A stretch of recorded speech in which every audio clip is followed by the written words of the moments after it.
गजानना श्री गजानना गणराया लंबोदरा श्री गजानना श्री गजानना गणराया लंबोदरा श्री गजानना गणराया लंबोदरा श्री गजानना गणराया लंबोदरा श्री गजानना गणराया लंबोदरा श्री गजानना गणराया लंबोदरा श्री गजानना गणराया लंबोदरा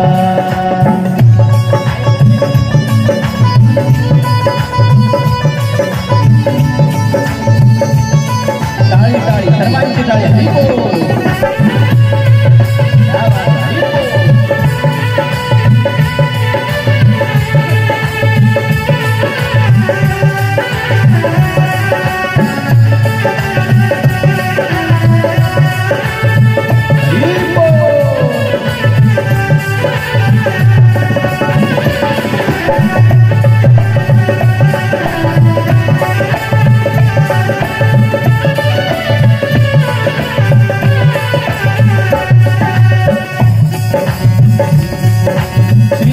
गजानना जय गजानना श्री गजानना हो जय गजानना श्री गजानना जय गजानना श्री गजानना जय गजानना श्री गजानना जय गजानना श्री गजानना हो जय गजानना श्री गजानना जय गजानना श्री गजानना जय गजानना श्री गजानना गणराया लंबोदरा श्री गजानना श्री गजानना गणराया लंबोदरा श्री गजानना गणराया लंबोदरा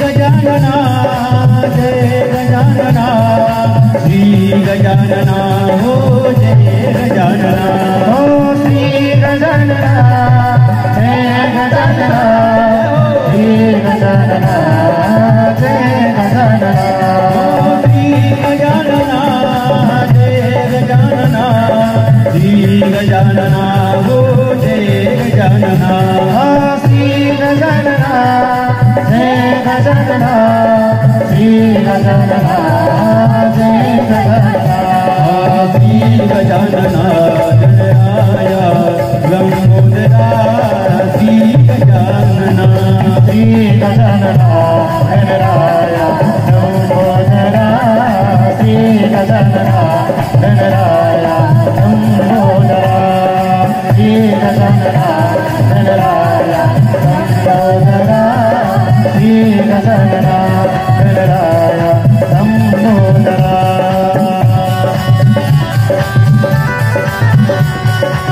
श्री गजानना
गणपति बप्पा मोरया, मंगलमूर्ति मोरया, आज के आनंद की जय, श्री गणेश महापुराण की जय।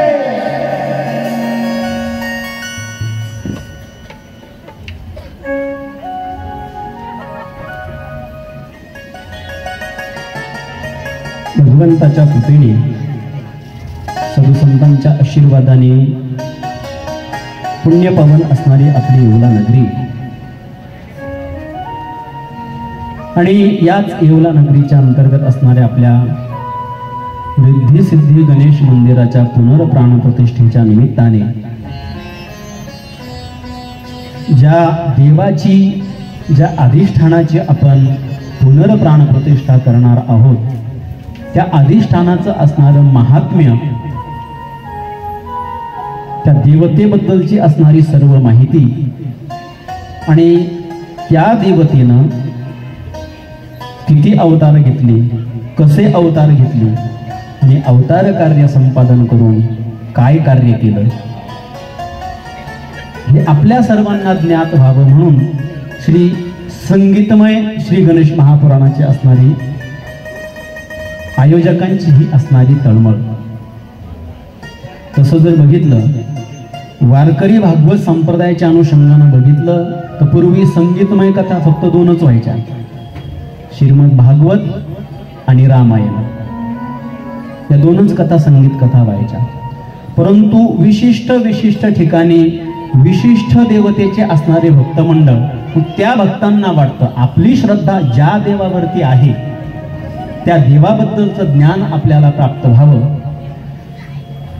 त्या अनुषंगानं त्या देवतेचं असणारं चरित्र महात्म्य ज्या ग्रंथामध्ये आहे त्या ग्रंथाचं श्रवण आपल्याला घडावं.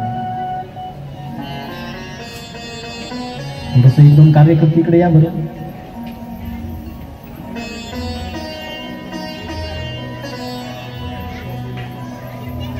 ज्या भगवंताची सेवा आपण करणार आहोत, संगीत रामायण कथा आणि संगीतमय श्रीमद भागवत कथा, तुम्ही इकडे लक्ष द्या. ते करतील बरोबर नियोजन काय असेल ते. विशिष्ट ठिकाणी विशिष्ट देवतेचं असणारं अधिष्ठान, त्या देवतेबद्दल आपल्याला ज्ञान व्हावं, माहिती व्हावी आणि या असणाऱ्या अनुषंगाने भगवान श्री गणेशांचं असणारं चरित्र आपल्याला सगळ्यांना श्रवण करता यावं, त्या अनुषंगानं आपल्या सर्वांचा असणारा हा सुंदर असा प्रयत्न. गजानना गजानना मंगलमूर्ती गजानना, गजानना गजानना मंगलमूर्ती गजानना, मंगलमूर्ती गजानना, गणपती बाप्पा गजानना, गणपती बाप्पा गजानना, गजानना मंगलमूर्ती गजानना, गजानना गजानना मंगलमूर्ती गजानना.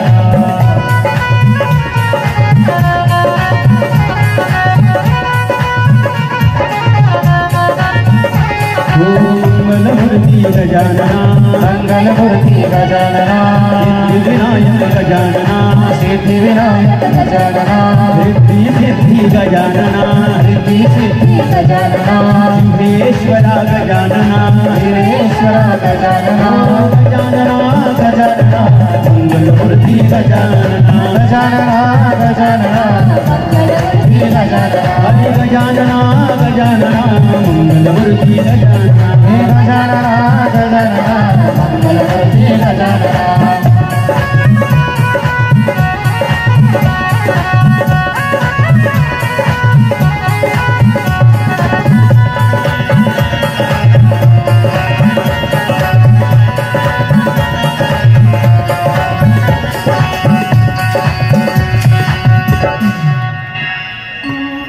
मंगलमूर्ती गजानन भगवान आणि त्यांची असणारी कथा इथून पुढे 7 दिवस आपल्याला श्रवण करायचे आहे. पण कथा श्रवण करत असताना शास्त्रकारांनी काही नियम सांगितलेले आहेत. कथा श्रवण करत असताना आपलं चित्त फक्त कथेकडे असावं. आता काही वेळेस अधिष्ठानाच्या अंतर्गत असणारी जागा, जागेच्या अंतर्गत येत असणारे छोटे मोठे अडथळे, या अडथळ्यांमुळे आपलं लक्ष तिकडे जातं. येणारे जाणारे येणारच आहे, जाणारच आहे. आपलं लक्ष फक्त कथेकडे असलं पाहिजे, जेणेकरून आजपासून 7 दिवस भगवान श्री गणेशांचं असणारं जे चरित्र आपण श्रवण करणार आहोत, त्या चरित्र श्रवणाच्या माध्यमातून आपल्या असणाऱ्या जीवनातील सगळ्या प्रकारच्या दुःखांची निवृत्ती होत असते. भगवान परमात्म्याचं असणारं जे कार्य आहे, भक्ताच्या दृष्टीनं 3 प्रकारच्या तापांची निवृत्ती करणार आहे. भागवतात त्या ठिकाणी सुंदर वर्णन येतं. सच्चिदानंद रूपाय विश्वोत्पत्त्यादि हेतवे तापत्रय विनाशाय श्रीकृष्णाय वयं नमः. तापत्रय विनाशाय, त्रय म्हणजे 3 ताप, 3 प्रकारच्या तापांची निवृत्ती करणारा तो भगवान परमात्मा आहे. तुम्ही आम्ही जे या ठिकाणी बसलेलो आहोत ना, खुर्चीवर बसलेले असतील, समोर बसलेल्या माता भगिनी असतील, पाठीमागे बसलेले पुरुष वर्ग असतील, आजूबाजूला दुकानात बसलेले सद्भाविक असतील, घरी बसलेले सद्भाविक असतील, घरी झोपलेले सद्भाविक असतील, या टायमाला कोणती सिरियल कोणती मूवी चालू आहे ते बघणारे त्या ठिकाणी भाविक असतील, सगळ्यांच्याच अनुषंगानं, सगळ्यांच्या तुमच्या आमच्या प्रत्येकाच्या आयुष्यामध्ये जी पीडा, जो त्रास आहे ना, तो फक्त 3च प्रकारचा आहे. दैहिक, दैविक, भौतिक तापा. दैहिक, दैविक, भौतिक हे 3 ताप सोडता तुमच्या आमच्या जीवनामध्ये कुठल्याच प्रकारचं दुःख राहत नाही. या तीनही प्रकारच्या तापांची निवृत्ती करणारं भगवंताचं असणारं चरित्र असतं. मग हे 3 ताप दैहिक दैविक भौतिक फक्त सांगितलं आणि आपल्याला समजलं का? किती जणांना समजलं दैहिक दैविक भौतिक? ऐका मग. दैहिक आपला असणारा देह, देहाला होणाऱ्या यातना, देहाला होणारे कष्ट म्हणजे दैहिक ताप, दैहिक पीडा. मग गुडघ्याची असेल, घोट्याची असेल, कमरेची असेल, मानेची असेल, खांद्याची असेल, शरीराच्या अनुषंगानं विशिष्ट एखादा अवयव निकामी अथवा बिघाड झालेला किंवा शरीराच्या विशिष्ट भागामध्ये नेहमी आपल्याला वेदना होणं, त्या वेदना चिरकाल आपल्याला त्या ठिकाणी सहन करावं लागणं, हा झाला दैहिक ताप. देहाला होणारा त्रास मग तो कोणत्याही माध्यमातून असेल, अवयवाच्या माध्यमातून असेल, जखमेच्या माध्यमातून असेल किंवा इतर कसल्या माध्यमातून असेल, हा झाला दैहिक ताप, देहाला होणारा ताप. आता दैविक ताप, दैविक म्हणजे नैसर्गिकरित्या भगवंताच्या इच्छेनं संपूर्ण सृष्टीची जी घडामोड होत असते, ही घडामोड होत असताना निसर्गाच्या माध्यमातून आलेली आपत्ती, उदाहरणार्थ भूकंप असेल, अतिवृष्टी असेल किंवा अति कमी वृष्टी असेल, म्हणजे दैवनिर्मित असणारी जी हानी आहे भगवंतानं निर्माण केलेली, किंवा आपल्या प्रत्येकाच्या असणाऱ्या आयुष्यामध्ये तुम्हाला आम्हाला 3 जणांची तृप्तता करणं अतिशय गरजेचं असतं. आपलं कुलदैवत, आपली कुलदेवी आणि आपले असणारे पितर, त्या 3घांची मानमान्यता करावी लागते. ज्याच्या आयुष्यामध्ये, ज्या कुटुंबामध्ये, ज्या कुळामध्ये, ज्या गोत्रामध्ये कुलदैवत, कुलदेवी आणि पितर यांची मानमान्यता, यांची पूजा अर्चा जर झालेली नसेल किंवा त्यांच्या अनुषंगानं त्या कुळाचं, गोत्राचं, त्या असणाऱ्या घराचं काही कार्य अपुरं राहिलं असेल तर विशिष्ट देवतेची मानमान्यता राहिली म्हणून त्या देवतेच्या अनुषंगानं आपल्या असणाऱ्या जीवनामध्ये विशिष्ट काही अडचणी येतात. जसं की आपल्या घरामध्ये देवघर असतं, देवघराच्या अनुषंगानं देवघरामध्ये कोणते देव असावेत, कसे असावेत, देवघराचे सुद्धा शास्त्रानं काही नियम सांगितलेले आहेत. एकाच देवघरामध्ये 2 मूर्त्या, 2 फोटो, 2 टाक एकसारखे नसावेत. देवघरामध्ये 2.5 ते 3 इंचापेक्षा मोठी मूर्ती नसावी. काही घरात डबल लग्न झालं, डबल देवता वगैरे आली, वेगवेगळे देवघरे एका घरात करू शकत नाही. विभाजन झाल्याच्या नंतर त्याचे देवता ज्यांना त्यांना मिळणार आहे. परंतु जोपर्यंत एकत्रित आहात, एका देवघरात फक्त कोणत्याही देवतेचं एकच अधिष्ठान असावं. तुम्ही म्हणाल महाराज नसेल तर काय होतं? नसेल तर माझ्या पदरचं नाही, जे शास्त्रात आहे, ग्रंथात आहे ते सांगतो. ज्यांच्या ज्यांच्या घरी एकाच देवघरामध्ये 2 देव असतील त्यांच्या घरामध्ये अमाप कटकट घडून येत असते. अमाप सांगतोय बरं का, आणि नेहमी, एखाद्या वेळेस नाही. ज्यांच्या इथं असेल किंवा ज्यांची इथं फक्त कटकट होते त्यांनी देवघर एकदा चेक करा, किंवा ज्यांच्या देवघरात असं असेल त्यांच्या घरामध्ये अशी परिस्थिती असणार. म्हणून त्या देवघराच्या अनुषंगानं विशिष्ट पंथ धर्म, त्या अनुषंगानं प्रत्येकाच्या असणाऱ्या घराच्या अनुषंगानं, आपल्या कुळ गोत्र देश पात्र या अनुषंगानं आपल्याला विशिष्ट देवतेंची पूजा सांगितलेली असते. म्हणून त्या अनुषंगानं आपल्या कुलदेवता, कुलदैवत आणि पितर यांची तृप्ती करण्याच्या अनुषंगानं जे कार्य आपल्याला सांगितलेलं आहे,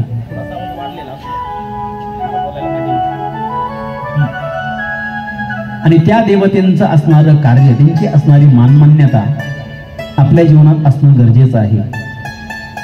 कुलदैवताचं कार्य आपल्या कुटुंबामध्ये जर शिल्लक असेल तर कुलदेवतेच्या अवकृपेनं आपल्या घरामध्ये सुख, समृद्धी, समाधान नांदू शकत नाही.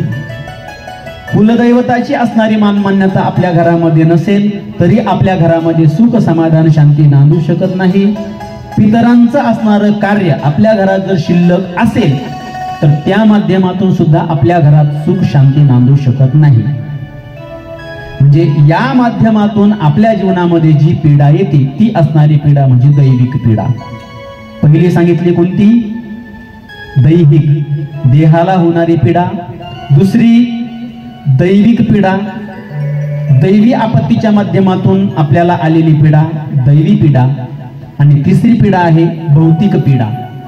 भौतिक पीडा म्हणजे आपण ज्या असणाऱ्या घरामध्ये राहतो ते घर ज्या ठिकाणी आहे ते ठिकाण, त्या ठिकाणाच्या अनुषंगानं आजूबाजूचे सगळे असणारे, समजा जसं काय या बाजूला एक दुकान आहे, त्यांच्या शेजारी दुसरं दुकान आहे, या दुकानदाराला त्या दुकानदारांच्या मुळे काही पीडेला किंवा काही त्रासाला सामोरं जावं लागत असेल, ही झाली भौतिक पीडा. किंवा समोरची व्यक्ती असेल, आजूबाजूची व्यक्ती असेल, नुसती आजूबाजूचीच नाही, ज्या समाजात आपण राहतो, ज्या लोकांमध्ये आपण राहतो आणि त्यांच्यामध्ये वावरत असताना, राहत असताना आपल्या चुकीमुळे म्हणा किंवा त्यांच्या चुकीमुळे म्हणा आपल्याला जी होणारी पीडा आहे ती असणारी पीडा म्हणजे भौतिक पीडा. वास्तविक आपलं असणारं जीवन जगत असताना आपलं जीवन असं असावं, आपल्यामुळे दुसऱ्यालाही त्रास होणार नाही याची काळजी घ्यायची आणि दुसऱ्यामुळे आपल्यालाही त्रास होणार नाही याचीही काळजी घेणं, याला म्हणतात त्या ठिकाणी समर्पक जीवन. अजून सांगू समर्पक जीवनाची असणारी व्याख्या. आल्या जीवनामध्ये ज्या लोकांचे अपराध आपल्याकडून घडलेले असतील त्यांना माफ करून टाका. ज्या लोकांचे अपराध आपल्याकडून घडले असतील त्यांची माफी मागा. एकदा का माफ केलं आणि माफी मागितली की वैर नावाचा शब्द जीवनातून वजा होतो. ज्या असणाऱ्या माणसाच्या जीवनामध्ये वैर नावाचा शब्द त्या ठिकाणी निघून जातो त्याच्यासारखा समाधानी माणूस जगामध्ये कोणी राहत नाही. माणसाच्या जीवनामध्ये पैसा, अडका, संपत्ती हे एक वेळेस कमी असलं तर चालेल, पण आपल्या आयुष्यामध्ये आपला शत्रू किंवा वैरी कुणी नसावा, जेणेकरून त्याच्या माध्यमातून काही पीडा नाही जरी झाली तर त्या शत्रूचा किंवा त्या समोरच्या विरोधकाचा विचार करू करू आपण नेहमी तिळतिळ जळत असतो. ही पीडा आपल्याला होणारी जी पीडा आहे ही असणारी पीडा म्हणजे भौतिक पीडा. 3 ताप सांगितले मी बरं का, दैहिक, दैविक आणि भौतिक अशा 3 प्रकारच्या तापांची निवृत्ती, तापत्रयोन्मूलनम, 3 प्रकारच्या तापांची मुळा सकट निवृत्ती भगवंताच्या चरित्र श्रवणाने होत असते. मग भगवंताचं चरित्र श्रवण करायचं आहे. आता बसलेल्यापैकी सगळ्यांना ज्ञात आहे आपण कथा कोणती श्रवण करणार आहोत, श्री गणेश महापुराण. बसलेल्यांमध्ये बरेचसे सद्भाविक असे आहेत की त्यांनी अनेक ग्रंथ पुराण सुद्धा वाचलेले आहेत. ज्यांनी ज्यांनी वेगवेगळ्या ग्रंथांचं त्या ठिकाणी वाचन केलेलं असेल,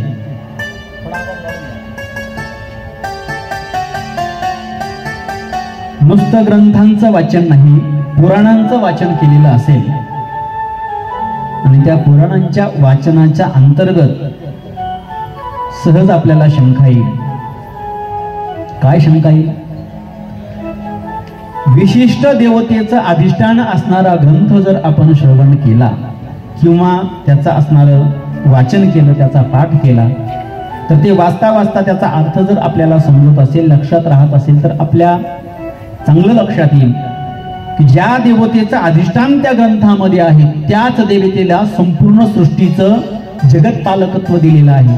म्हणजे संपूर्ण सृष्टी त्याच देवतेपासून आहे. तर माझा अध्ययनाचा मूळ विषय आहे श्रीमद भागवत कथा.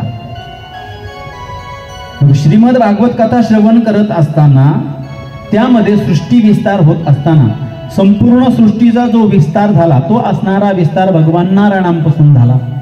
मग त्यांचेच अंश अवतार भगवान विष्णू, नंतर ब्रह्माजी, नंतर महादेव, नंतर सृष्टीचा असणारा विस्तार म्हणजे मूळ अधिष्ठान भगवान नारायण त्यांना मानलं गेलं. शिवरात्र असेल, शिवभक्त असेल, त्यांच्याकडे शिव महापुराण करण्याची त्या ठिकाणी वेळ येते. शिव महापुराण ग्रंथ जर आपण श्रवण केला, वाचन केला, तर त्यामध्ये संपूर्ण जगताच्या अगोदर अधिष्ठित अधिष्ठान जे होतं ते भगवान महादेवांचं, भगवान शिवशंकर, संपूर्ण सृष्टी त्यांच्यापासून निर्माण झाली हे शिव महापुराण सांगतं. आता हे ग्रंथाचं महात्म्य बघणं चालू आहे बरं का आपल्या. पहिल्यापासून लक्ष देऊन आपण श्रवण केलं तर पुढील कथा आणि नेमका कथाभाग काय आहे ते आपल्या लक्षात येईल. शिव महापुराण आपण श्रवण केल्याच्या नंतर आपल्या लक्षात येईल संपूर्ण सृष्टीचं अधिष्ठान भगवान महादेवांकडे आहे. तदनंतर नवरात्रामध्ये देवीची कथा करण्याचा योग येतो. देवी भागवत महापुराण देवीची कथा सांगत असताना संपूर्ण सृष्टीमध्ये सुरुवातीला काहीच नव्हतं, फक्त आदिमाया जगज्जननी ती देवी होती व त्या देवीच्या माध्यमातून एक एक देवता उत्पन्न झाली आणि मग सृष्टीचा असणारा विस्तार झाला. आता आपण गजानन भगवंताचं असणारं श्री गणेश महापुराण हे श्रवण करणार आहोत. यामध्येही तसंच आहे. संपूर्ण सृष्टीचं पालकत्व भगवान गजाननांकडे आहे. सृष्टीची जी निर्मिती झाली ती भगवान गजाननांपासून झाली. मग जाणकार ऐकणाऱ्यांच्या मनामध्ये एक शंका येईल, महाराज प्रत्येक पुराण आपल्याला वेगवेगळी माहिती सांगतं, मग नेमकं आपण कोणत्या पुराणातलं त्या ठिकाणी खरं मानायचं? तसं जर बघितलं आपले असणारी पुराण आपल्याला काहीच खोटं सांगत नाही. सगळ्या त्या ठिकाणी त्यांच्या असणाऱ्या कथा सत्य आहेत. फक्त विषय काय होतो, आपण जे देव पंचायतन मानतो हिंदू धर्म संस्कृतीमध्ये, कुठल्याही जाती धर्मातील पंथातील लोक असो, देव पंचायतन सर्वांना माहीत असावं, असतं आणि असलंच पाहिजे.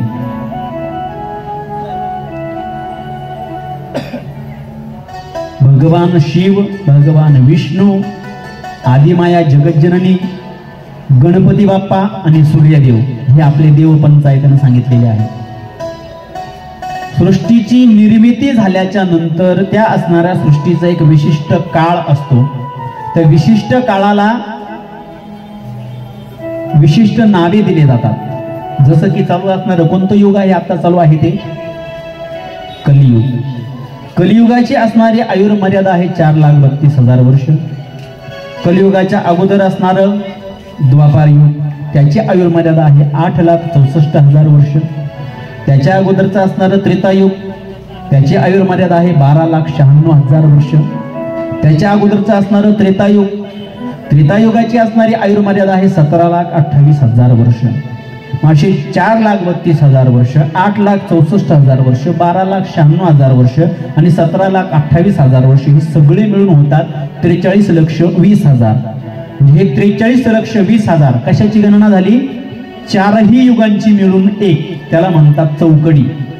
चारही युगांची मिळून होणारी जी आहे त्याला म्हणतात चौकडी. आणि ही असणारी चौकडी ज्या वेळेस 1000 वेळेस जाते तेव्हा कल्प होतो. आणि हा एक कल्प म्हणजे संपूर्ण असणाऱ्या सृष्टीचा कालावधी. म्हणजे हे एक कल्प पूर्ण झाल्याच्या नंतर सृष्टीचा ऱ्हास होतो आणि पुन्हा नव्यानं सृष्टी त्या ठिकाणी निर्माण होते. मग कल्पभेदानुसार प्रत्येक कल्पामध्ये विशिष्ट देवतेकडे सृष्टीचं पालकत्व दिलं जातं आणि त्या कल्पामध्ये ती देवता सृष्टीचं असणारं पालकत्व सांभाळून इतर देवतांच्या आधारे संपूर्ण सृष्टीची निर्मिती आणि सृष्टीचं असणारं कार्य बघत असते. म्हणून विशिष्ट काही कल्पामध्ये संपूर्ण सृष्टी त्या ठिकाणी निर्माण झाली भगवान गजाननांपासून. काही कल्पामध्ये सृष्टी निर्माण झाली भगवान शिवापासून. काही कल्पामध्ये सृष्टी निर्माण झाली भगवान नारायणांपासून. काही कल्पामध्ये सृष्टी निर्माण झाली आदिमाया जगज्जननी देवीपासून. म्हणून त्या अनुषंगानं ज्या कल्पामध्ये भगवान गजाननांनी संपूर्ण सृष्टीचं असणारं पालकत्व घेतलं आणि संपूर्ण ब्रह्मांडाचा धनी ज्याला म्हटलं जातं ते भगवान गजानन. गणपती बाप्पा आणि हे सगळे असणारे नावं, गणपती बाप्पाचं असणारं चरित्र आपल्याला जे बहुश्रुत आहेत ते वेगवेगळ्या ग्रंथामध्ये वेगवेगळ्या पद्धतीनं गणपती बाप्पाचा जन्म सांगितलेला आहे. पण गणपतीचं असणारं मूळ अधिष्ठान, मूळ अवतार कोणते झाले, काय झाले ते आपल्याला इथून पुढे श्रवण करायचे आहे. ही असणारी कथा श्रवण करण्याच्या अगोदर जसं आपण जी कथा श्रवण करत आहोत, येवला नगरीमध्ये वृद्धी सिद्धी गणेश मंदिर, गणेश मंदिरासमोरचा असणारा हा रोड किंवा हे प्रांगण, या प्रांगणामध्ये तुम्ही कथा श्रवण करत आहात आणि मी सांगत आहे. मग हे सृष्टीतलं पहिलं असणारं गणेश महापुराण कुणी सांगितलं आणि कुणाला सांगितलं, केव्हा सांगितलं, याची सुरुवात नेमकी केव्हा झाली, आपल्याला तिथून सुरुवात करणं आहे महात्म्याच्या अंतर्गत.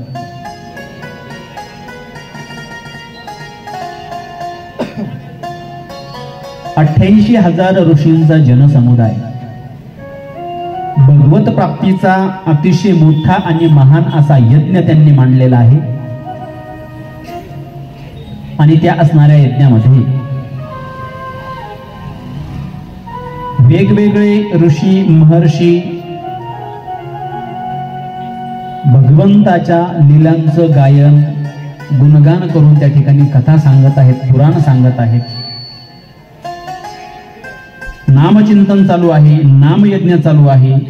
आणि या नामचिंतनामध्ये, या नामयज्ञामध्ये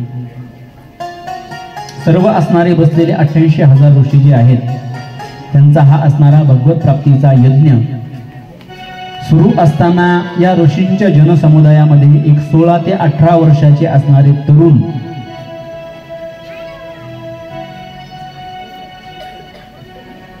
एक साधारण तरुण मुलाच्या वयात असणारे महर्षी सुतजी महाराज त्यांचं असणारं आगमन होतं. आणि सुतजी महाराजांचं आगमन झाल्याच्या नंतर सगळे असणारे 88,000 ऋषी मुनी उठून उभे राहतात. आता सुतजी महाराजांचं वय मी तुम्हाला सांगितलं, किती वय सांगितलं? 16 ते 18 वर्ष. 16 ते 18 वर्षाचे असणारे सुतजी महाराज आणि 88,000 ऋषींचा जो जनसमुदाय जमलेला आहे, या असणाऱ्या जनसमुदायामध्ये फार मोठमोठे प्रकांड विद्वान ज्ञानी महाज्ञानी पंडित त्या ठिकाणी आहेत, ऋषी आहेत, साधू आहेत. धन वृद्धा बलवृद्धा आयु वृद्धास्तथैव च ते सर्वेपि ज्ञान वृद्धाश्च किंकराः शिष्य किंकरा. धनवृद्धा बलवृद्धा बसलेल्या ऋषींच्या समुदायामध्ये कुणी धनानं आपलं, कुणी बलानं मोठं आहे, कुणी धनानं मोठं आहे, कुणी तनानं शरीरानं मोठं आहे, कुणाचे केस मोठे आहे, कुणाची दाढी मोठी आहे, कुणाची नख पार अशा मोठमोठ्या उळकुट्या तयार झालेल्या आहेत. धनवृद्धा बलवृद्धा आयुवृद्धा तथैवच. कुणी कुणी वयानं इतके मोठमोठाले आहेत की एका एका ऋषीनं 14 इंद्र बघितलेले आहेत, 4 5 ब्रह्मदेव बघितलेले आहेत. आता हे बघितलेले आहेत म्हणजे त्यांचं असणारं आयुष्य तेवढं असायचं. आता जे मी तुम्हाला कल्पाचं गणित सांगितलं ना, एक कल्प 43,20,000 गुणिले 1,000 म्हणजे होतं एक कल्प. आणि हा एक कल्प म्हणजे भगवान ब्रह्मदेवांचा फक्त एक दिवस. पुन्हा तेवढे 43,20,000 गुणिले 1,000 जेवढे होतील तेवढा पुन्हा एक कल्प म्हणजे ब्रह्मदेवाची एक रात्र. म्हणजे एक दिवस आणि एक रात्र म्हणजे ब्रह्मदेवाचे किती आपल्या हिशोबाने झाले 2 कल्प. आणि असं ब्रह्मदेवाचं आपल्या मृत्यूलोकाच्या न्यायाप्रमाणे 100 वर्ष आयुष्य आहे. त्या 100 वर्षामध्ये 1 वर्षाचे 365 दिवस आणि एक दिवस केवढा आहे? 2 कल्पा एवढा. मग ब्रह्मदेवाचं आयुष्य किती मोठं असेल घरी जाऊन विचार करा. त्या कल्पाच्या अनुषंगानं त्या गणतीनुसार त्या देवतेला तेवढं आयुष्य होतं. मग एवढे अगणित वय असणारे देवता त्या ऋषी मुनींनी अनेक बघितले होते. म्हणजे बसलेल्या ऋषी समुदायामध्ये कितीतरी वयाचे त्या ठिकाणी महान ऋषी होते. कुणी धनानं, कुणी बलानं, कुणी शरीरानं त्या ठिकाणी मोठे असणारे ऋषी होते. आणि या ऋषींच्या असणाऱ्या जनसमुदायामध्ये सुतजी महाराजांचं ज्यावेळेस आगमन होतं आणि सुतजींचं आगमन झाल्याच्या नंतर सगळे असणारे ऋषीमुनी उठून उभे राहतात. सगळे ऋषीमुनी उठून उभे राहिल्याच्या नंतर त्यांना त्या ठिकाणी नमन करतात. आता नमन करण्याचं कारण काय बरं? ज्यांचं आगमन आपल्यामध्ये झालेलं आहे ते ज्ञानानं मोठे आहेत. आताच मी तुम्हाला सांगितलं, धनवृद्धा बलवृद्धा आयुर्वृद्धा सदैवच. कुणी धनाने मोठे असाल, कुणी बलानं मोठे असाल, कुणी वयानं मोठे असाल, पण या सगळ्या बाबतीत कुणी कितीही जरी मोठं असेल तर त्याला मोठं म्हणत नाही. शास्त्रानं मोठ्याची असणारी व्याख्या सांगितलेली आहे. ते सर्वेपी ज्ञानवृद्धाश्च, या सगळ्यांमध्ये जो ज्ञानानं त्या ठिकाणी वृद्ध आहे त्याला खरं मोठं म्हटलेलं आहे. म्हणजे एखाद्याचं वय झालं, मोठी दाढी आली, मोठे केस आहेत, मोठी बॉडी झाली, वय भरपूर झालं म्हणजे तो व्यक्ती लय मोठा. एखाद्याकडे गडगंज श्रीमंती आहे, मोठमोठे बंगले आहेत, मोठमोठ्या माड्या आहेत, कोट्या आहेत, मोठमोठ्या गाड्या आहेत, धन संपत्ती त्या ठिकाणी, बंगला, गाडी, जमीन जुमला सगळ्या गोष्टी त्या ठिकाणी, गडगंज त्या ठिकाणी श्रीमंत आहे, त्याला सुद्धा शास्त्रानं मोठं म्हटलेलं नाही. ज्याच्याकडे आपल्या शास्त्रांचं परिपूर्ण ज्ञान आहे, शास्त्रांचं ज्ञान ज्याला आहे त्याला त्या ठिकाणी शास्त्रानं मोठं म्हटलेलं आहे. ते सर्वेपी ज्ञानवृद्धाश्च किंकरा शिष्य किंकरा. आणि म्हणून सगळे असणारे ऋषीमुनी सुतजी महाराजांना नमन करण्याकरता त्या ठिकाणी उठून उभे राहतात आणि गुरुदेवांना उंच असणाऱ्या आसनावरती बसवतात आणि आसनावरती बसून त्यांचा त्या ठिकाणी जयकार करतात. गुरुदेव तुम्हारी जय होवे, गुरुदेव तुम्हारी जय होवे, गुरुदेव तुम्हारी जय होवे, गुरुदेव तुम्हारी जय होवे, गुरुदेव तुम्हारी जय होवे, गुरुदेव तुम्हारी जय होवे, गुरुदेव तुम्हारी जय होवे, गुरुदेव तुम्हारी जय होवे, गुरुदेव तुम्हारी जय होवे, गुरुदेव तुम्हारी जय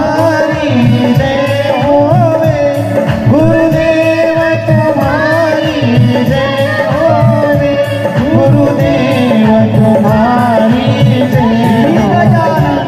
गुरुदेव तुम्हारी जय होवे, गुरुदेव तुम्हारी जय होवे, गुरुदेव तुम्हारी जय होवे, गुरुदेव तुम्हारी जय होवे.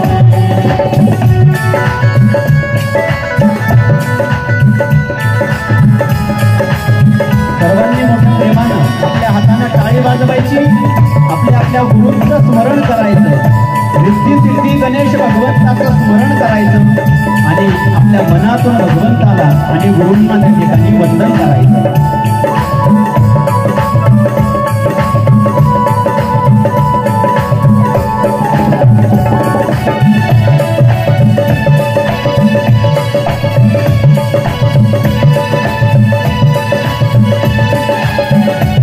गुरुदेव तुम्हारी जय होवे, गुरुदेव तुम्हारी जय होवे, गुरुदेव तुम्हारी जय होवे, गुरुदेव तुम्हारी जय होवे,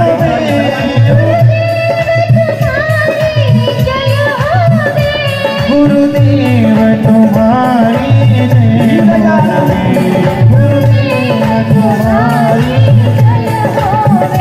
गुरुदेव तुम्हारी जय होवे, गुरुदेव तुम्हारी जय होवे, गुरुदेव तुम्हारी जय होवे, गुरुदेव तुम्हारी जय होवे.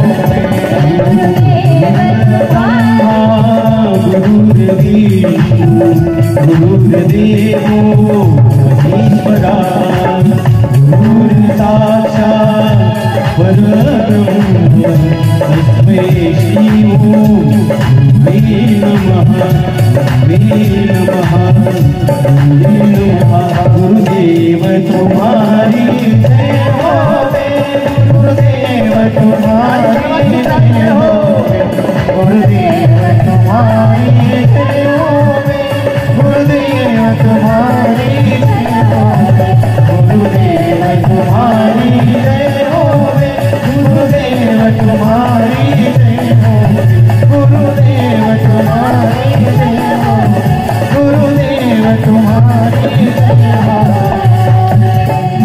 बोलिए गजानन जी महाराज की जय, श्री सद्गुरुदेव भगवान की जय, रिद्धि सिद्धि गणेश भगवान की जय, गोपाल कृष्ण भगवान की जय।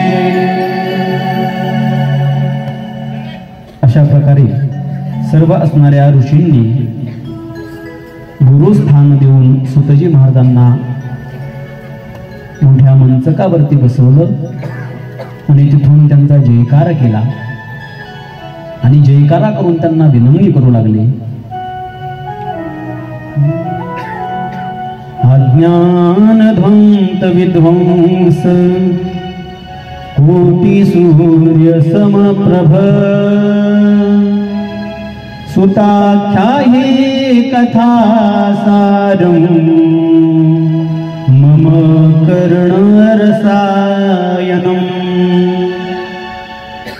कि अज्ञान ध्वंत विध्वंस कोटि सूर्य समप्रभ सुताख्याहि कथा सारं मम कर्णरसायनम्। हे सुतजी महाराज, अज्ञान रूपी अंधकार दूर करणार आणि जीवाचं कल्याण करणार, त्याचप्रमाणे आमचे असणारे कान, आमचे असणारे कर्ण रसायमान करणार भगवंताचं असणारं चरित्र आम्हाला सांगा। कारण की जन्माला आलेला प्रत्येक जीव अज्ञान रूपी अंधकारामध्ये पडलेला आहे। अज्ञान रूपी अंधकाराच्या प्रभावानं आपल्या असणाऱ्या जीवनामध्ये वेगवेगळ्या गोष्टीच्या बाबतीत अंधकार आहे। आता तो असणारा अंधकार म्हणजे आपलं असणारं अज्ञान आहे।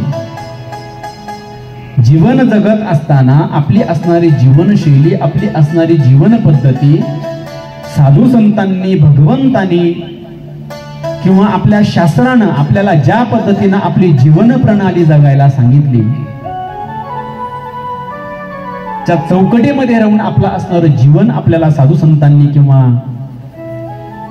आपल्या पूर्वजांनी आपल्याला सांगितलं, ती परमार्थाची किंवा साधू संतांच्या विचारांची विशिष्ट असणारी जी चौकट आहे ती चौकट आता राहिली नाही आणि त्याचा दुष्परिणाम म्हणून आपण सर्व दुःखाला कारणीभूत ठरतो। आपल्या आयुष्यातील असणारे सगळ्याच प्रकारचे असणारे दुःख याच शास्त्राचं आपल्याला परिपूर्ण ज्ञान नसल्या कारणानं होत असतं। आपलं रोजमर्रा जीवन जगत असताना आपण जे रोज सकाळी उठतो, उठल्यापासून ते रात्री घरी जाऊन झोपेपर्यंत संपूर्ण दिवसभर आपण जे कर्म करतो, हे असणारं कर्म करत असताना आपल्या संपूर्ण दिवसभराच्या कर्मामध्ये ज्या भगवंतानं आपल्याला जन्माला घातलं, त्या भगवंताचं ध्यान, त्या भगवंताची आठवण, त्या भगवंताचं असणारं स्मरण संपूर्ण 24 तासामध्ये आपल्याला किती वेळेस येतं किंवा आपल्या जीवनातील किती वेळ आपण त्या असणाऱ्या दिवसातील किती वेळ भगवंतासाठी देतो। मग विशिष्ट देवतेलाच त्या ठिकाणी तो वेळ दिला पाहिजे असं काही नाही। ज्या देवतेवरती आपली श्रद्धा आहे त्या देवतेच्या अनुषंगानं मंत्र असेल, मंत्र जाप असेल, माळेचा जप असेल किंवा कमीत कमी ज्या देवावरती आपला विश्वास आहे त्या देवाला नमस्कार करून एकदा तरी त्याच्या नावाचा जयकारा की देवा तू मला जन्माला घातलंस, माझ्यावरती फार मोठा तुझा उपकार आहे आणि या जन्माला घातल्याच्या नंतर सुद्धा मला प्राप्त असणारा देह परिपूर्ण रीतीनं देवा तू मला दिलेला आहेस। आपल्या देहाच्या अनुषंगानं जर बघितलं, एका एका अवयवाची असणारी किंमत लाखो कोट्यावधी रुपयामध्ये आहे। पाठीमाग एक लेख वाचला होता मी, त्या लेखामध्ये असा आपल्या संपूर्ण शरीराचे जे अवयव आहेत या अवयवांच्या अनुषंगानं प्रत्येक अवयव निकामी झालेला नाही, चालू असणारा प्रत्येक अवयव, मग दात असेल, डोळे असेल, लिव्हर असेल, किडनी असेल, प्रत्येक अवयवाच्या दृष्टीनं जर बघितलं 230 कोटी रुपये असं काहीतरी या संपूर्ण देहाचं मूल्यमापन होतं। किती? 230 कोटी रुपये संपूर्ण देहाचं असणारं मूल्यमापन। काही म्हणतील हा देह दिला तर तेवढे पैसे भेटतील का? आता त्याच्यात किती कामाचं किती बिगर कामाचं तो भाग वेगळा, आणि यातही अजून महत्वाचा भाग 230 काय हजारो कोटी रुपयाचा जरी देह असला तर या देहामध्ये या देहाला चालवणारा जो आहे तोच जर या देहामध्ये नसेल तर त्या देहाचा काहीच उपयोग नाही ना। आणि एकदा हा कोट्यावधी रुपयाचा असणारा हा देह प्राप्त असताना सुद्धा याच्यामधील असणारा जो राम आहे, जे तत्व आहे, ते तत्व निघून गेल्याच्या नंतर या देहाची काहीच किंमत राहत नाही.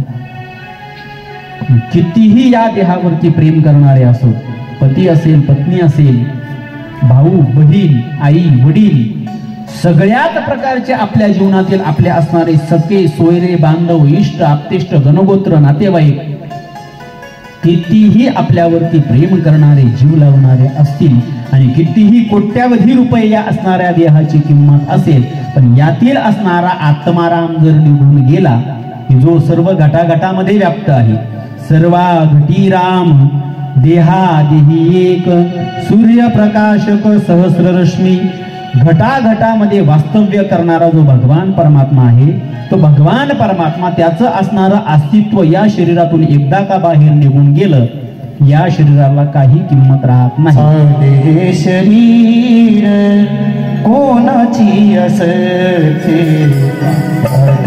शरीर कोणाची असते, शरीर कोणाची असते,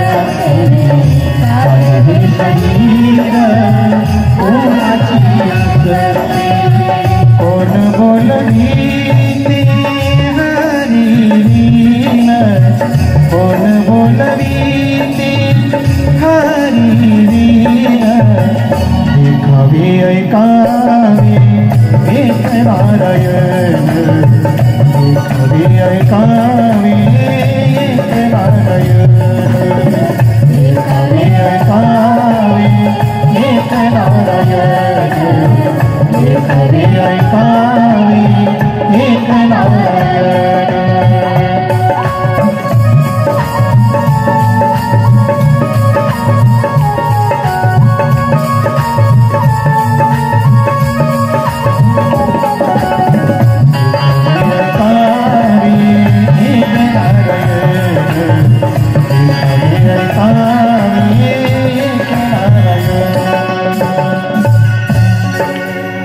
चाले हे शरीर कोणाची असत्ते, मी कोण बोलविते हरिविना. हे असणारं शरीर कुणाच्या सत्तेनं चालतं, त्या भगवंताच्या सत्तेनं चालतं. आपल्याला बोलायचं असेल, चालायचं असेल, काहीही करायचं असेल तर तिथं सत्ता मात्र त्या भगवंताची असते. आणि एकदा का त्या भगवंताची सत्ता या देहातून निघून गेली, मग मात्र हा असणारा देह काही कामाचा नाही. त्या देहाच्या अनुषंगानं मृत्यू नावाची असणारी एक घटना आपल्या असणाऱ्या जीवनामध्ये सगळ्यात शेवटी येते. अर्थात ती जेव्हा येते तेव्हा आपला शेवट होतो, म्हणून त्या मृत्यूला सगळ्यात शेवटची जागा दिलेली आहे. आणि एकदा का ती असणारी मृत्यूची देवता, तिचं असणारं आगमन झालं आणि या देहातून आत्माराम निघून जाण्याची वेळ झाली, त्यावेळेस आपण कमवलेलं धन, आपण कमवलेली इस्टेट, आपल्या आयुष्यात कितीही गोष्टी कमवलेल्या असू द्या, कमवलेल्या सगळ्या गोष्टी इथल्या इथेच राहणार आहे. त्यावेळेस आपण कमवलेलं धन काम येणार नाही, आपण कमवलेलं सोनं त्या ठिकाणी काम येणार नाही. त्यावेळेस फक्त त्या भगवंताचं असणारं स्मरण होणं गरजेचं आहे. सज भज कर जिस दिन मौत की शहजादी आएगी, शहजादी आएगी, ना सोना कम आएगा ना चांदी आएगी, ना सोना कम आएगा ना चांदी आएगी, ना सोना कम आएगा ना चांदी आएगी, ना सोना कम आएगा ना चांदी आएगी.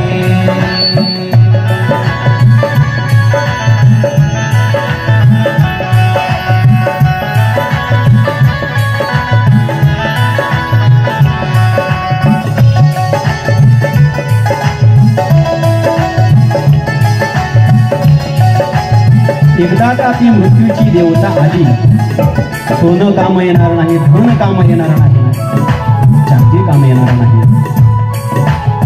आपलं असणारं जीवन अतिशय थोडकं आहे.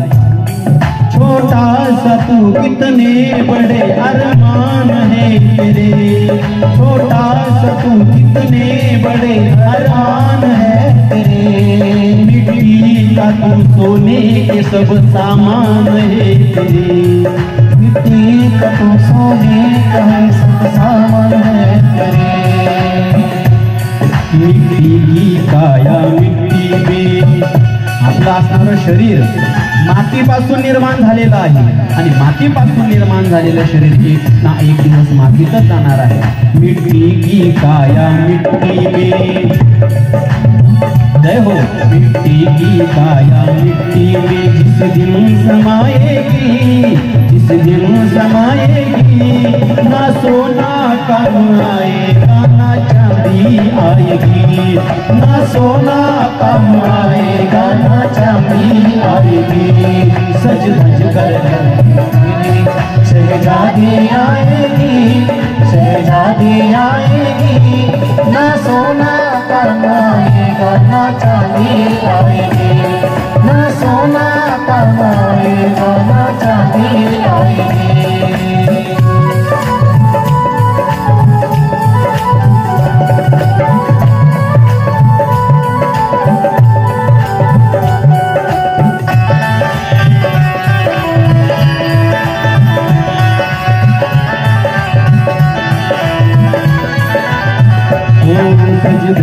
जिस दिन मौत की शहजादी आएगी, शहजादी आएगी, ना सोना काम आएगा ना चांदी आएगी, ना सोना काम आएगा ना चांदी आएगी, ना सोना काम आएगा ना चांदी आएगी, ना सोना काम आएगा ना चांदी आएगी.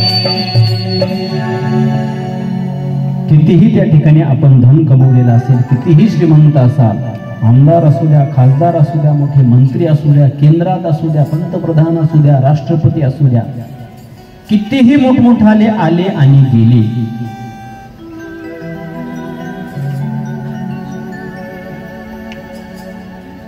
पण कमवलेलं धन, कमवलेली संपत्ती मरणाच्या वेळेस काम येत नाही. तिथं काम येणारा फक्त तेवढा एकच आहे. तुका म्हणे तूज सोडविना कोणी, एका चक्रपाणी वाचोनिया. त्या भगवान परमात्म्याशिवाय त्यावेळेस आपल्याला सोडवणारा दुसरा कोणी नाही. तुम्हाला एक सांगू, जो अनुभव आपल्याला, तुम्हाला, आम्हाला कधीच नाही, तर साधू संतांनी आपल्याला तो सांगितलेला आहे. मृत्यूचा असणारा अनुभव आहे कोणाला नाही. त्या मृत्यूच्या कालावधीमध्ये आपल्याला किती त्रास होतो, किती वेदना होतात, याचं शास्त्रकारांनी सांगितलेलं आहे. विंचू माहिती आपल्याला? विंचू पुढच्या बाजूला अशी सोंड असते त्याला, हो, पुढच्या बाजूला सोंड असते की मागच्या बाजूने नांगी असते? मागच्या बाजूने नांगी असते. विंचू असतो एवढासाच, पण एवढासा असणारा विंचू, केवढाही माणूस असू द्या, त्याला जर एक डंख मारला, अगदी ज्वारीच्या दाण्या एवढा त्याचं शेवटचं, ते मागच्या शेप म्हणा किंवा ती नांगी म्हणा, त्याचं शेवटचं टोक फक्त ज्वारीच्या दाण्या एवढं, समोर त्याला छोटासा काटा असतो. तेवढा नुसता एक दंश जर झाला, कितीही मोठा माणूस असतो लगेच खाली बसतो. आणि त्यातल्या त्यात ज्याला विंचू चढतो ना, त्याला त्या वेदना जाऊन विचारा. एक मिनिट सुद्धा त्या ठिकाणी असं बरं वाटत, जीवाची नुसती लाही लाही होऊन जाते. मोठ्यात मोठा पैलवान जरी असला, त्याला विंचू चढत असावा आणि त्याला विंचू चावावं म्हणजे आपण नाही अपेक्षा करत, तर मुद्दा लक्षात घ्या, त्याला विंचू चावल्याच्या नंतर त्याची अवस्था बघायची. आता हे जे मी सांगतोय, हे एका विंचवाचं सांगतोय बरं का. किती? एक विंचू चावल्याच्या नंतर त्याला त्याच्या असणाऱ्या वेदना इतक्या असह्य होतात की काय करू आणि काय नको असं होतं. कधी कधी ज्याला जास्त विंचू चढतो, जास्त विष चढतं, अशा माणसाला असं वाटतं या वेदनांपेक्षा मृत्यू बरा. इतक्या वेदना त्या विंचू चावल्याच्या होत असतात. मी तुम्हाला मुद्दा सांगत होतो, मृत्यूच्या असणाऱ्या वेदना, बरोबर ना? लक्ष आहे ना तुमच्या सगळ्यांचं? काय झालं, पहिलाच दिवस आहे, तुम्ही बसले एकदम जरा इनबॅलन्स मध्ये बसले. उद्याची बसण्याची व्यवस्था कार्यकर्ते मंडळी आपण थोडी काळजी घ्यायची. खुर्च्या थोड्याशा पाठीमागे जाऊ द्यायच्या आणि समोर बरोबर थोडंसं पार्टिशन करायचं. एका बाजूला माता भगिनी आणि एका बाजूला पुरुष वर्ग. काय झालं, समोर सगळ्या माता भगिनीच बसल्या, पुरुष वर्ग सगळे बाहेर गेले. काही गोष्टीचं थोडंसं संभाषण साधलं जाण्याची गरज असते. समोर सगळ्या माता भगिनीच आहेत. सांगणारे वक्ते जर जेंट्स असेल, पुरुष असेल तर समोर पुरुष असणं गरजेचं आहे. सांगणाऱ्या वक्त्या जर लेडीज असेल तर समोर लेडीज असणं गरजेचं आहे. हरकत नाही, उद्याच्या वेळेस आपण फक्त थोडीशी व्यवस्था चेंज करून घेऊ. बरोबर दोन्ही बाजूला पूर्ण चटाया टाकायच्या, बाजूला थोडीशी जाण्याकरता जागा ठेवायची. एका बाजूला पुरुष वर्ग, एका बाजूला माता भगिनी आणि पाठीमागच्या बाजूला खुर्च्या टाका. म्हणजे खुर्च्यावर आणि खुर्चीवरती सुद्धा ज्यांना त्रास आहे त्यांनी बिंदास बसा. कारण कथेचा असा नियम आहे, कथा श्रवणाचा. कथा श्रवण करत असताना पहिली गोष्ट खाली आसन मांडून बसावं, हा कथेचा नियम आहे. पण ज्याला गुडघ्याचा, पाठीचा, मानेचा, कमरेचा त्रास असेल अशांकरता शास्त्रानं सवलत दिलेली आहे. पण ती सवलत सुद्धा कुठपर्यंत आहे, कथेचं जे व्यासपीठ आहे या व्यासपीठापेक्षा उंच आसनावरती आपलं आसन नसावं. आणि आपण जर उंच आसनावरती जर समजा इतर ठिकाणी बसलो, याच्यापेक्षा थोडं कमी पण इतरांपेक्षा थोड्याशा उंच आसनावरती जर बसलो तर आपल्या बसण्यानं दुसऱ्याच्या त्या ठिकाणी चित्तामध्ये व्यवधान नको व्हायला. दुसऱ्याची कथा श्रवण होत असताना त्याच्यामध्ये आपल्या माध्यमातून व्यवधान नको व्हायला. म्हणून या नियोजनात खुर्च्या थोड्याशा मागं घ्यायच्या आणि सर्व माता भगिनी असतील, पुरुष वर्ग असतील, कोणत्याही बाजूला तुम्ही तसं मॅनेज करा. किंवा या बाजूला माता भगिनी बसल्या, थोडंसं इकडं सरकून घ्यायच्या. उद्या आपण साऊंडवरती स्टँड येईल म्हणजे तुम्हाला तिथेही समोर लगेच त्रास होणार नाही. इकडल्या डाव्या बाजूला माता भगिनी आणि पुरुष वर्ग या बाजूला येतील समोर माझ्या. कुठं चालू होता आपला विषय, येवल्यामध्ये. मृत्यूच्या असणाऱ्या वेदना तुम्हाला सांगत, अगदी ज्वारीच्या दाण्या एवढी त्याची असणारी शेवटची नांगी. ती नांगी मारल्याच्या नंतर मोठ्यात मोठा पैलवान सुद्धा घायाळ होऊन जातो. त्याला होणाऱ्या वेदना किती याची फक्त कल्पना करा. अशा पद्धतीनं आपल्या असणाऱ्या शरीरावरती असणारे जे रोम आहेत, जे केस आहेत, जे छिद्र आहेत, ते 3.5 कोटी सांगितलेले आहे शास्त्राने. किती? 3.5 कोटी. ज्या वेळेस आपला मृत्यू होतो, तो मृत्यू होत असताना एकाच वेळेस 3.5 कोटी मृत्यू चावल्याच्या, आपलं 3.5 कोटी विंचू चावल्याच्या नंतर जेवढ्या वेदना होतील तेवढ्या वेदना या शरीरातून प्राण जात असताना होत असत्या. म्हणून तुका म्हणे तुझं सोडविना कोणी, एका चक्रपाणी वाचून या. बरेचसे लोक बघा मरणासन्न अवस्थेत असताना घरचे अपेक्षा करतात बाबांनी जावं. बाबांनाही वाटतं देवा आता फार त्रास होतोय, हा त्रास असह्य झाला, मला एकापर्यंत घेऊन जा. परंतु जीवनात केलेले काही कर्म माणसाचा मृत्यू लवकर होऊ देत नाही. त्याच्याकरता सुद्धा शास्त्रात पर्याय सांगितलेले आहेत. मरणासन्न अवस्थेत टेकलेले आहेत, मारून तर आपण टाकू शकत नाही, तसं करणं शास्त्रानं गुन्हा आहे, कायद्यानंही गुन्हा आहे. पण ज्याचं आयुष्य संपलेलं आहे, तो स्वतःही आयुष्याला कंटाळलेला आहे आणि बाकीच्यांनाही त्याचं असणारं आयुष्य नको आहे, त्याच्याकरता सुद्धा शास्त्रात प्रयोग सांगितले काही की ज्या माध्यमातून त्या व्यक्तीचा देहांत सुद्धा होईल आणि त्याचा उद्धार देखील होईल. त्याच्याकरता विशिष्ट काही प्रणाली आहे. आता तो मुद्दा इथं सांगणं अभिप्रेत नाही. फक्त मला मुद्दा हा सांगायचा होता की मृत्यूच्या वेळेस आपल्याला होणाऱ्या वेदना 3.5 कोटी विंचू एक सोबत चावल्याच्या नंतर देहाला होणाऱ्या ज्या यातना आहे त्या यातना जेव्हा होतात तेव्हा माणसाचा असणारा मृत्यू होतो.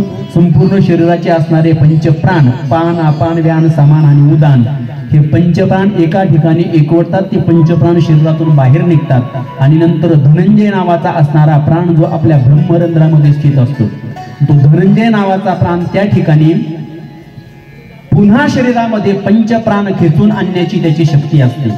विशिष्ट एखाद्या व्यक्तीचं विशिष्ट घटनेमुळं पंचप्राण बाहेर निघाले, परंतु धनंजय नावाचा असणारा जो प्राण असतो तो आपल्या आज्ञाचक्रामध्ये, ज्याला इथं ब्रह्मरंध्र म्हटलं जातं, आपण जिथं गंध लावतो ती जागा, त्याच्यामध्ये तो धनंजय नावाचा प्राण स्थित असतो. यदा कदाचित त्याचं काही पुण्य शिल्लक असेल आणि त्याचं आयुष्य जर शिल्लक असेल, हा धनंजय नावाचा असणारा प्राण बाकीच्या प्राणांना खेचून आणतो, पुन्हा त्या शरीरामध्ये त्या ठिकाणी जीव किंवा उत्पत्ती त्या ठिकाणी निर्माण करतो. काही म्हणतील हे कसं शक्य आहे? आहे शक्य. घडलेल्या घटना आहेत बऱ्याचशा. डॉक्टरनं घोषित केलं हे गेले, घरच्यांनी पाहिलं हे गेले, त्यांना आंघोळ घातली, उचललं, स्मशानभूमीत नेलं. स्मशानभूमीत नेऊन तिथं सरणावरती ठेवलं आणि तिथं सरणावरती उठून बसलेले काही काही दाखले आहेत. याच्यामुळं आपल्या साधू संतांनी सांगितलेलं आहे, व्यक्ती गेल्याच्या नंतर कमीत कमी 3.25 ते 3.5 तास त्याला अग्निडाग देऊ नये. किती? 3.25 ते 3.5 तास त्याला अग्निडाग देऊ नये. का? कदाचित त्या धनंजय नावाच्या प्राणानं तो प्राण पुन्हा जर खेचून घेतला आणि आली देहामध्ये चेतना, कदाचित जिवंत होऊ शकतो. आणि अजून एक कारण शास्त्रकारांनी सांगितलेलं आहे, या देहातील आत्मा इथून स्वर्गलोकापर्यंत नेण्यासाठी लागणारा जो वेळ आहे तो आहे 4 घटिका. किती? 4 घटिका. 1 घटिका म्हणजे 24 मिनिट. 24 चौक 96. इथून तिथपर्यंत नेण्याचा कालावधी आहे 4 घटिका म्हणजे 96 मिनिटं. आणि पुन्हा तिथं गेल्याच्या नंतर याचा मागचा जन्म कोणता झाला आणि पुढचा कोणता द्यायचा आहे, लगेच तो विचार फेरफार सगळा बदल करून लगेच पुढच्या देहामध्ये त्याची एंट्री करायची. त्याच्याकरता लागणारा वेळ आहे पुन्हा परत 4 घटिका म्हणजे हे 96 ते 96 मिनिटं. असे 3.25 ते 3.5 तास या देहातून चेतना वरती जाऊन पुन्हा दुसऱ्या एखाद्या शरीरामध्ये ती चेतना ट्रान्सफर करण्याकरता, तो आत्मा ट्रान्सफर करण्याकरता तेवढा वेळ लागतो. म्हणून कमीत कमी व्यक्ती गेल्याच्या नंतर 3.5 तास त्याचा अंत्यकर्मविधी त्या ठिकाणी होत नाही. मग अग्निडाग असेल किंवा भूमीमध्ये दफनविधी असेल, कुठल्याही प्रकारचा विधी असो. म्हणून आपला असणारा मृत्यू, मृत्यूच्या होणाऱ्या वेदना या सगळ्यांपासून जर निवृत्ती पाहिजे असेल तर त्याच्याकरता भगवंताची असणारी कथा आहे. म्हणून श्री गणेश महापुराण आपल्याला सांगतं, संपूर्ण सृष्टीचं अधिष्ठित अधिष्ठान, जगाचं पालकत्व भगवान गजाननांकडे ज्या कल्पामध्ये आहे, आता त्या कल्पामध्ये जरी त्यांच्याकडे ते पालकत्व असेल तर कार्य मात्र सगळ्या देवतेंच्या अनुषंगानं चालतं. नुसतं भगवान गजानन म्हणजे फक्त गणपती बाप्पा असंही नाही, हे देव पंचायत म्हणजे सगळे देवता एकच आहे. जसं साईबाबांना म्हटलं जातं, सबका मालिक एक. फकीर रूपानं, भगवान परमात्मा रूपानं म्हणा, कोणत्या रूपानं म्हणा, त्या ठिकाणी साईबाबा अवताराला आले. अवताराला आल्याच्या नंतर विशिष्ट असं काही कार्य त्यांनी त्या ठिकाणी केलं. त्या कार्याच्या अनुषंगानं त्यांचं अधिष्ठित अधिष्ठान समाधी मंदिर शिर्डीला आहे. आपल्याही समाजाचं असणारं दैवत ज्यांना जिवेश्वर भगवान म्हटलं जातं, भगवान महादेवांच्या जिवेच्या माध्यमातून ज्यांची उत्पत्ती झाली आणि सृष्टीतलं सगळ्यात पहिलं वस्त्र ज्यांच्या माध्यमातून निर्माण झालं आणि आपण सगळे आपलं लज्जा रक्षण ज्या वस्त्राच्या माध्यमातून करतो, या वस्त्राची निर्मिती ज्या भगवंतानं केली ते असणारे जिवेश्वर भगवान. म्हणून विशिष्ट लोकांच्या अनुषंगानं, विशिष्ट जाती, धर्म, पंथ सगळ्यांच्या अनुषंगानं ज्या भगवान परमात्म्यानं सृष्टी निर्माण केली, त्या भगवान परमात्म्याचा असणारा अधिष्ठान महत्वाचा आहे. आणि त्याच्या अंतर्गत पुन्हा सगळे असणारे देवी देवता वेगवेगळ्या पद्धतीनं अवतार कार्य संपादन करून सृष्टीचं असणारं पालकत्व घेऊन सृष्टीचं कार्य त्या ठिकाणी सांभाळत असतात. जसं एक कुटुंब आहे, कुटुंबामध्ये एक व्यक्ती कमवती आहे, कमवणाऱ्या एका व्यक्तीच्या माध्यमातून संपूर्ण कुटुंबाचं भरण पोषण होत नाही. म्हणून माता भगिनी सुद्धा त्या ठिकाणी ड्युटी करतात, जॉब करतात किंवा कामाला जातात. हळूहळू मुलं मुली मोठे होतात. यांच्या दोघांचं सगळं असणारी काय असेल ती कमाई कुटुंबाकरता कमी पडते. पुन्हा मुलं मुली काहीतरी जॉब करतात, उच्च शिक्षण घेतात. या सगळ्याच्या माध्यमातून आपल्या कुटुंबाकरता ज्याची गरज आहे ते म्हणजे त्या ठिकाणी धन. आणि धनाच्या माध्यमातून आपलं सर्व असणारं जीवन, जीवनाचा असणारा कारभार त्या ठिकाणी चालतो. सर्वस्व म्हणजे धन असंही नाही आणि धनाला त्या ठिकाणी काहीच महत्व नाही असंही नाही. आपल्या असणाऱ्या जीवनामध्ये विशिष्ट सोयी सुविधांनी प्राप्त असणारे भोग जर आपल्याला भोगायचे असेल तर तिथं पैशाची गरज आहे. दान धर्म करायचा असेल तिथेही पैशाची गरज आहे. आपल्याला सुख देणारा पण पैसाच आहे आणि आपल्याला दुःख देणारा पण पैसाच आहे. फक्त यात एक तफावत आहे. संतोक्तीप्रमाणे संतांनी, शास्त्रानं, साधू संतांनी आपल्याला जे सांगितलं, जोडोनिया धन उत्तम व्यवहारे उदास विचारे वेच करी. उत्तम व्यवहार, उत्तम धंदा पाणी करून कमवलेलं धन जे आहे, थोडक्यात आपण आपल्या कष्टानं घाम गाळून त्या ठिकाणी कमवलेलं जे धन आहे तेच धन तुम्हाला आम्हाला आपल्या जीवनामध्ये सुख समाधान देऊ शकतं. दुसऱ्याच्या वाट्याचं किंवा दुसऱ्याचं बळकवलेलं किंवा आहे त्या गोष्टीमध्ये जेवढा नफा आहे त्याच्यापेक्षा कितीतरी पटीनं अधिक नफा ज्या वेळेस आपण मिळवतो त्यावेळेस विशिष्ट काही कालावधीपुरता आपल्याला आनंद होतो. अरे त्याला गंडवलं, एवढ्याची वस्तू होती तेवढ्याला दिली, एवढा माझा फायदा झाला. हे आपलं तात्पुरतं मानसिक समाधान होतं, पण त्या वस्तूची जेवढी किंमत आहे, थोडक्यात 15 रुपयाची एखादी वस्तू आहे, ती वस्तू 20 रुपयाला विकून त्या व्यक्तीचा फायदाही निघतो, समोरच्या व्यक्तीलाही ती विकणं ठीक आहे, इथपर्यंत हा समजा फॉर एक्झाम्पल उदाहरण झालं आहे. पण समोरच्या व्यक्तीनं ती 15 रुपयाची गोष्ट 40 रुपये 45 रुपये किंवा 50 रुपयाला जर विकली, समजा 45 रुपयाला विकली, तर त्याचा त्या वस्तूपेक्षा तिप्पट भाव लागला, म्हणजे दुप्पट त्याचा त्या ठिकाणी फायदा झाला.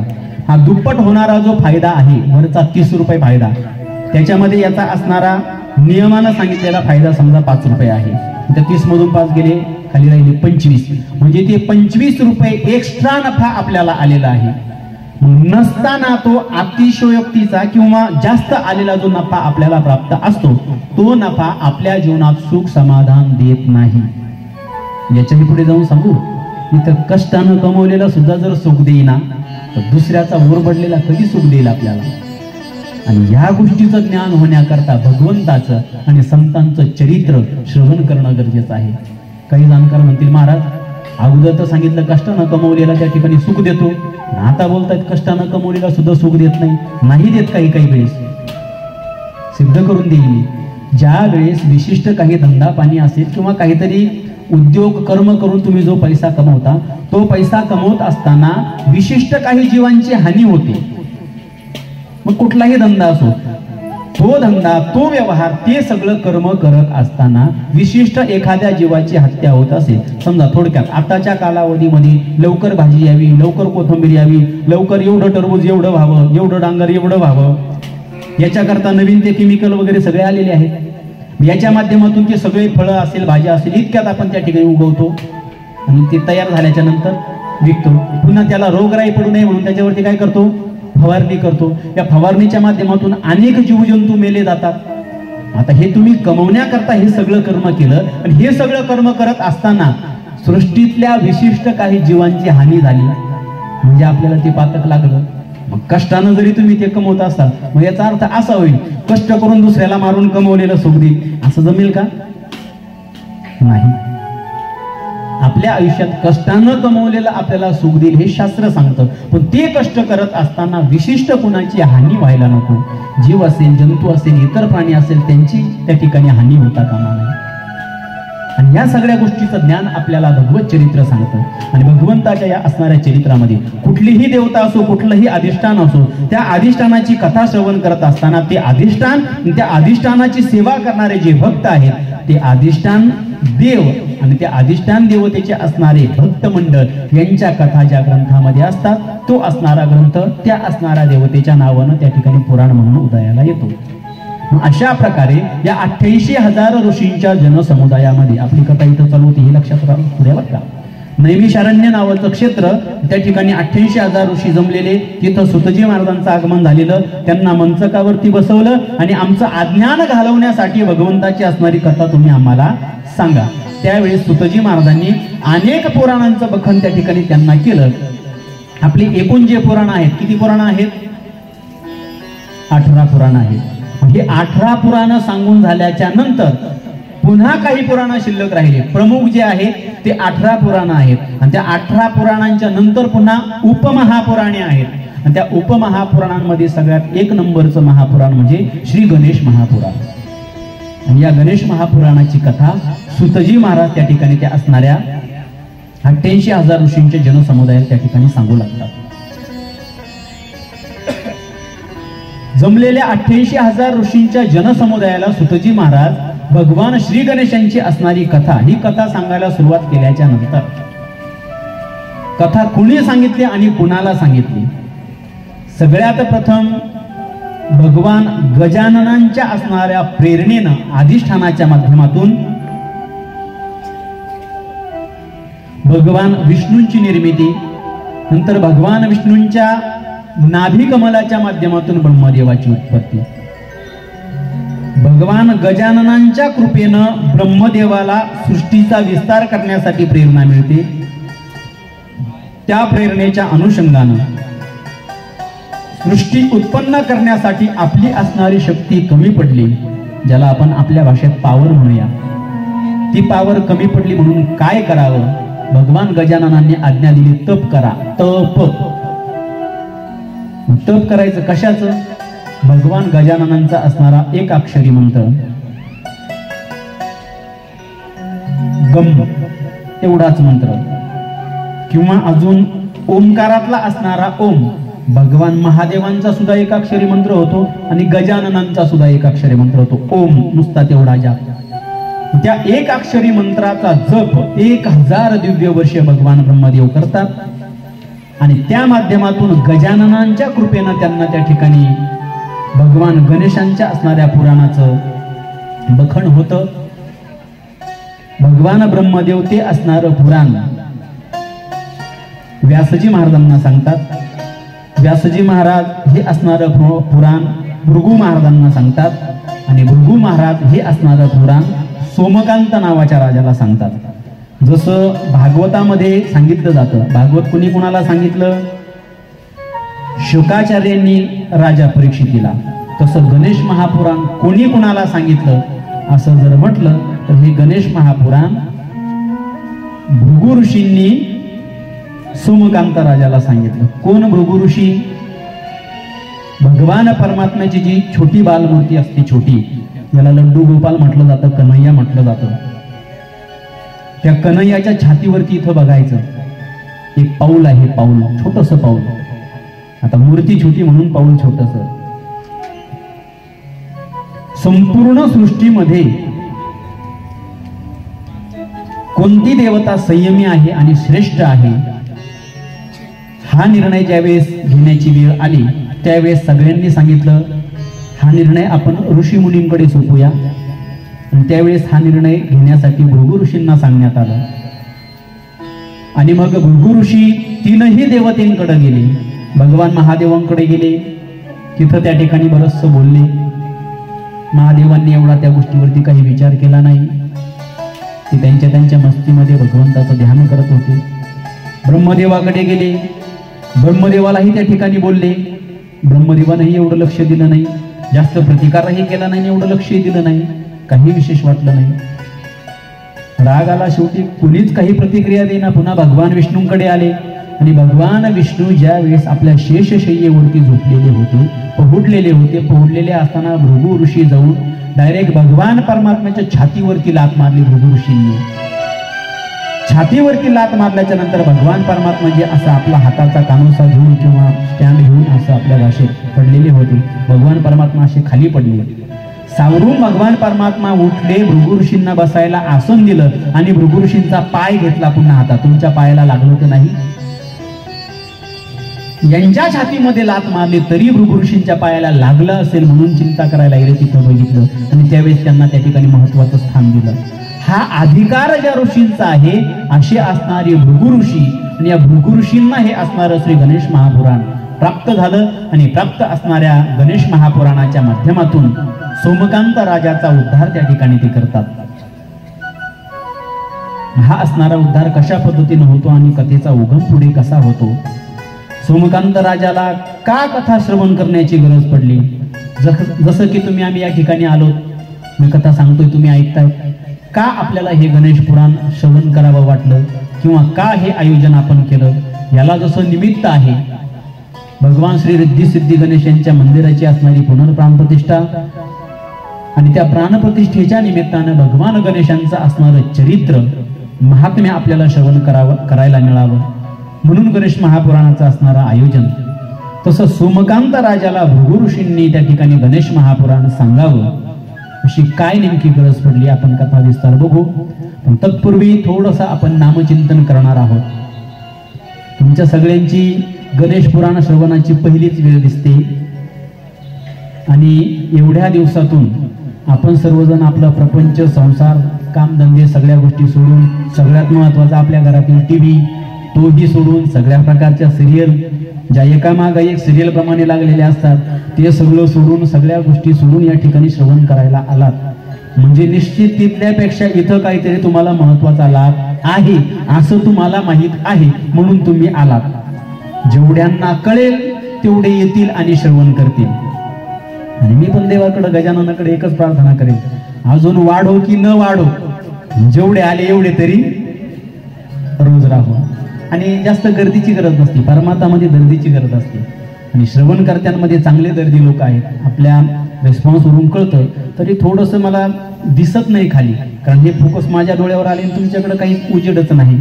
उद्या तीही नियोजन होऊन जाईल आणि आपली बैठक व्यवस्था ही व्यवस्थित होऊन जाईल. मग आता तुर्तास तुम्हाला थोडंसं फ्रेश व्हावं असं वाटत असेल ना, तर मधूनच समजा कथा चालून आपण उठून बाजूला जायचं तेही योग्य वाटत नाही. त्याच्याकरता असं करा, सर्वांनी आपापल्या जागेवरती उठून उभे राहा. तत्पूर्वी सूचना आहे का बरं का, उभं राहून नुसतं उभं नाही राहायचं, नाही तर फक्त उभं राहायला सांगितलं उभं राहिलं तसं नाही. उभं राहायचं, जशा सूचना मिळतील तसं भजन होईल आणि सर्वांनी मस्तपैकी टाळी वाजवून भजन करायचं. थोडंसं वाटलं पायाला पण मोकळं करावं, थोडंसं दोन्ही पाय, एक पाय इकडं दुसरा पाय तिकडं पुन्हा दुसरा पाय तिकडं, असं थोडंसं हलून म्हणजे नाचून गाऊन आपल्याला त्या भजनाचाही आनंद मिळेल आणि कथा श्रवणाचाही आनंद मिळेल. उठा बरं, सर्वांनी आपल्या जागेवरती उभे राहा.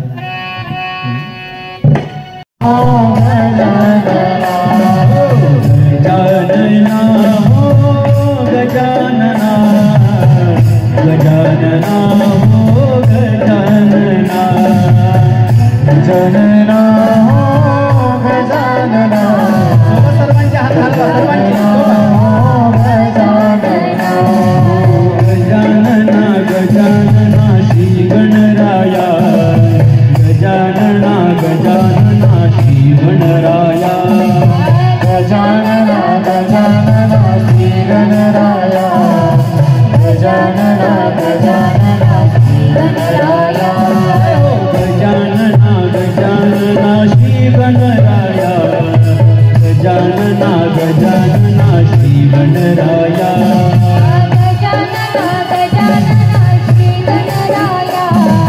गजानना गजानना श्री गणराया.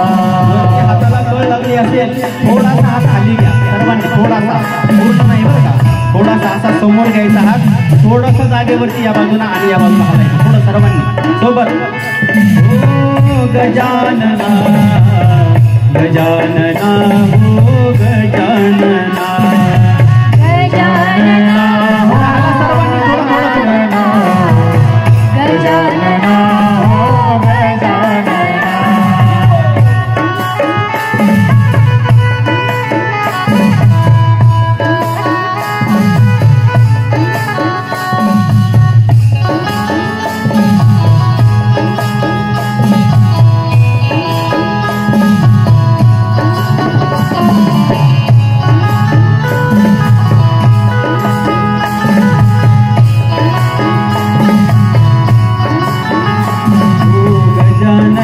गजानना आनंद देना, गजानना गजानना परमानंद देना, गजानना गजानना आनंद देना, गजानना गजानना परमानंद देना, गजानना गजानना आनंद देना, गजानन गजानना परमानंद देना, गजानना गजानना आनंद देना, गजानना गजानना परमानंद देना. गजानना हो गजानना, गजानना हो गजानना, गजानना हो गजानना, गजानना हो गजानना.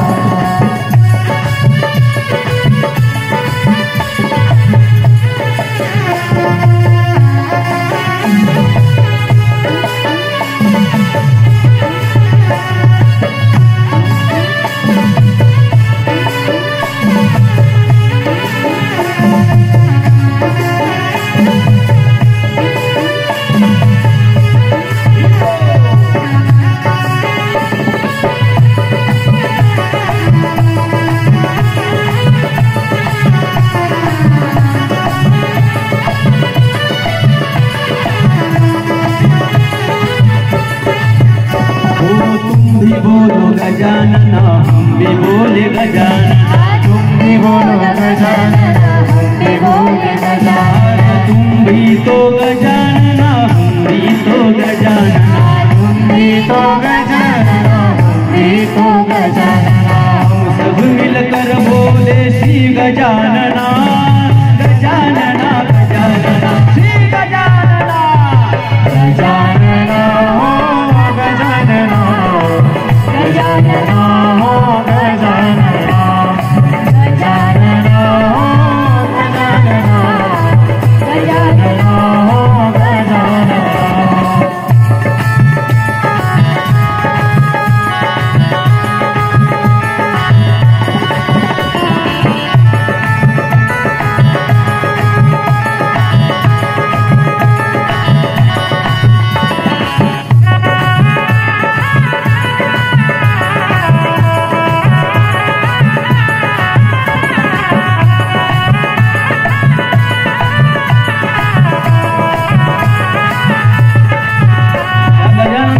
असणारं भजन कुणी कुणी केलं म्हणून आपल्याला करायला सांगितलं. या भगवान ब्रह्मदेवानं सृष्टीची निर्मिती केली. भगवान ब्रह्मदेव सुद्धा या असणाऱ्या गजाननाचं भजन करतात. भगवान विष्णू ते सुद्धा भगवान गजाननाचं भजन करतात.